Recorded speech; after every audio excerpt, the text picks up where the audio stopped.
Speaking today with Lieutenant Joe Kenda from Homicide Hunter.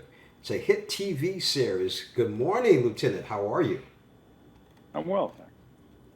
Great. So, how many seasons has Homicide Hunter been on the air? The initial series was on the air for 9 seasons, and then I closed it because I'd run out of stories I thought were appropriate for a mass audience. I wouldn't do children or babies or other crimes that are just too grievous to put on television. So we ended it after 9 seasons, 144 episodes. And during the course of that time, of course, I had 31 cases that were unsolved out of my total of 387. Those are the ones that haunt you, the ones you didn't resolve. And due to advances in DNA technology, we have resolved a couple of those. And so we brought back a Homicide Hunter special titled Homicide Hunter Never Give Up that shows how the case went on for 32 years before it was resolved by advances in scientific evidence. And that's this one that's coming up on August 17th at 9 Eastern on ID and on Discovery Plus. So, Lieutenant, you've been a 23-year veteran with the Colorado Springs Police Department. You've been chasing killers for 21 years. How has technology changed and helped in investigating and solving crimes? The sea change in technology is DNA analysis. Invented in England in 1986, eventually made its way to this country in the early 1990s, resulting in unique identification of a perpetrator based on physical evidence found at a crime scene. When it began, it required a relatively substantial sample of blood or seminal fluid or whatever from a suspect to determine an identification. But science is a living, breathing thing, and it moves forward. And over 30 years, pardon me, over a period of 30 years, it has advanced to the point where touch your desk and I'll tell you who you are. It's remarkable how far it's come. And now, as a result of that science, people are going to jail that would have never gone to jail before.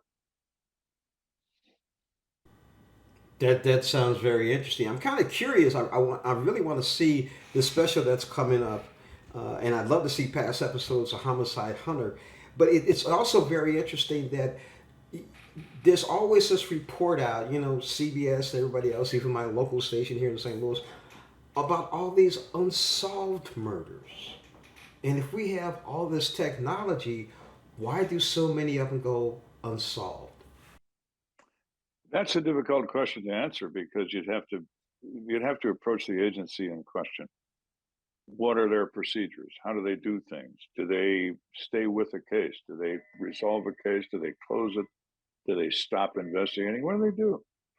So it's always an issue when you consider solve rate. I was very fortunate because I was not because I was smarter, I was determined. I solved 92% of mine. Out of 387 homicides, I resulted in cleared by arrest in 356, 31 unsolved. Two ways to look at that. I'm a really smart guy who knows who killed 92% of the people, or I'm an idiot who doesn't know who killed 8% of the people. It all depends on how you look at it. I think I like to look at it as you're a smart guy. That's the way I want to look at it. You're a smart guy.